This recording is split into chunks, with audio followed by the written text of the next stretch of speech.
adalah sistem yang sangat kompleks. Jika kubayan sama tidak dirasai oleh semua pihak, maka sistem ini akan menjadi pincang. Akibatnya, GST yang diandai sebagai mekanisme meningkatkan pendapatan kerajaan bagi mencapai sasaran pengurangan defisit dalam bajet tahunan akan gagal dicapai. Setakat ini, sudah 8 tahun berturut. Saya perkiraan 8 tahun YB Zul ni. Rasanya lebih dah. Pak Lah 8 tahun.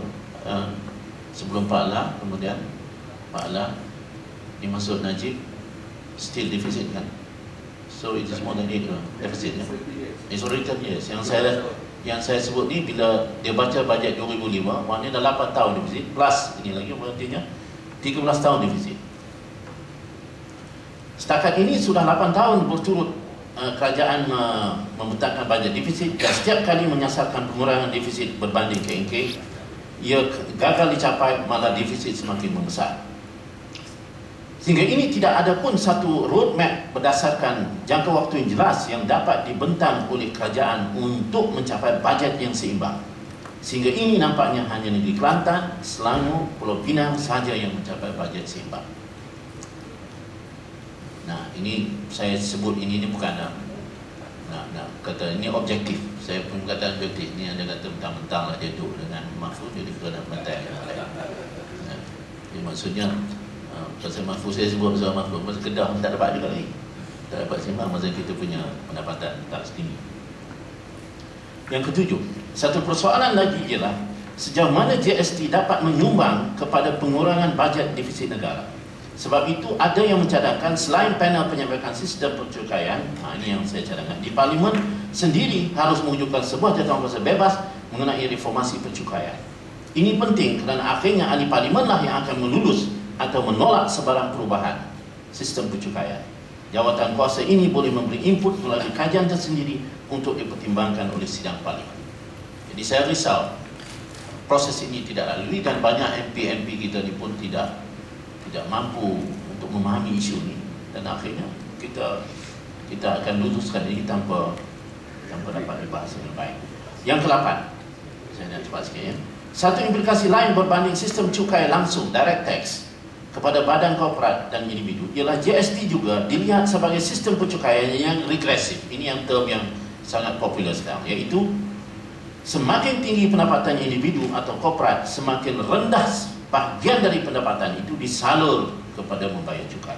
Sebaliknya, lebih rendah pendapatan, lebih besar pula bahagian pendapatan itu yang perlu disalur kepada pembayar cukai. Ini dikata regresif. The more you earn, the less you are taxed.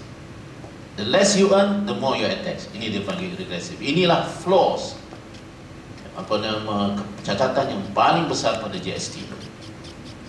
Sebaliknya, bermakna sistem ini lebih memberi tekanan pada golongan miskin dan berpendapatan kecil. Jaminan bahawa golongan berpendapatan rendah tidak akan terbeban belum meyakinkan. Mekanisme GST yang diumumkan belum jelas menguraikan kesan yang sangat fundamental kepada golongan berpendapatan rendah yang sangat sensitif kepada harga barangan dan perkhidmatan. Apa yang dikhawatir ialah bebanan akan bertambah kepada golongan miskin, daya saingan pengusaha kecil dan sederhana akan terhapus. Ini saya kira argumen kita yang paling besar. Ini argumen ini di seluruh 143 yang dikata 143 sebelum 138 negara yang buat GST ini, yang dirintih, yang dikesal ialah ini, regressive tax regime. Seorang penulis surat bernama Andrew Fund yang saya baca dalam MNST dengan sangat jelas mengurai persoalan ini seperti berikut. Let me use this illustration. An individual earn 35,000 a year, 2,916 a month. His income tax for that year is 1,526 a year. That means his effective disposable income is 33,474. Assume GST of 5% is applied.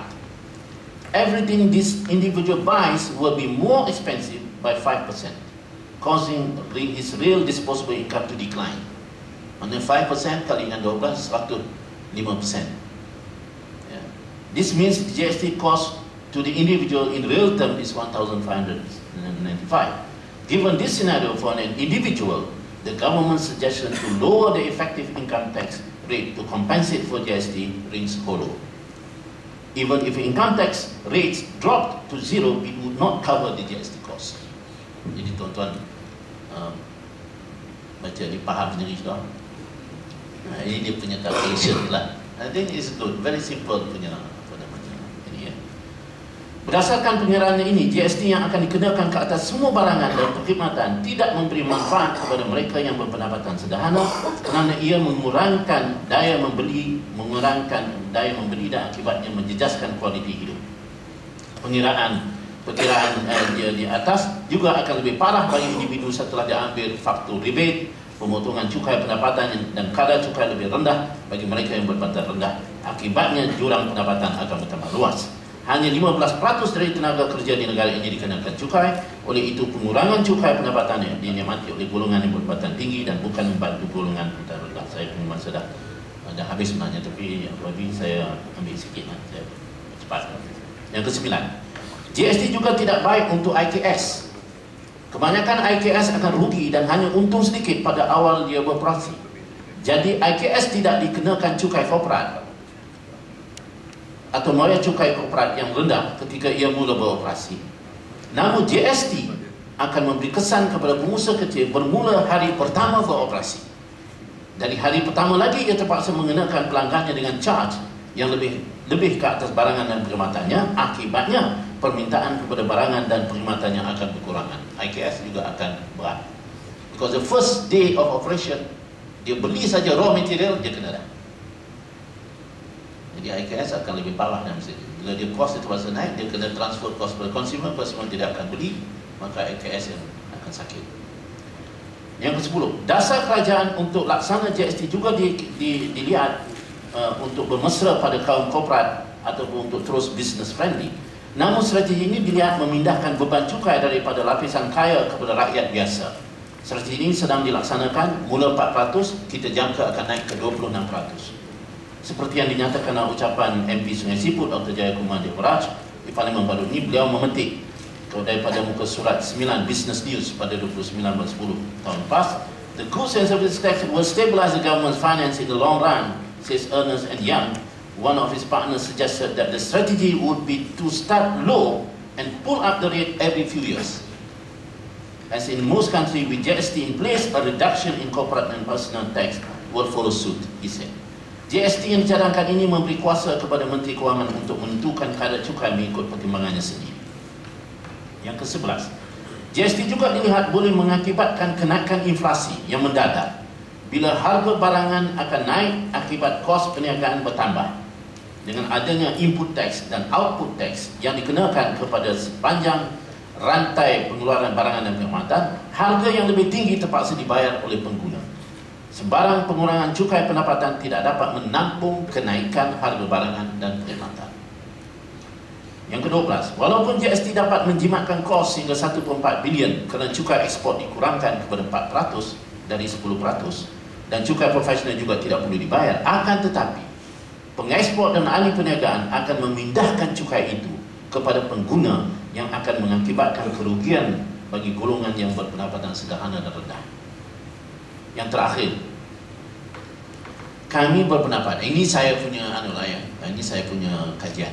I'm not an economist, neither I am a taxist, ahli cukai. Tapi saya punya pengamatan ini poin yang saya beri.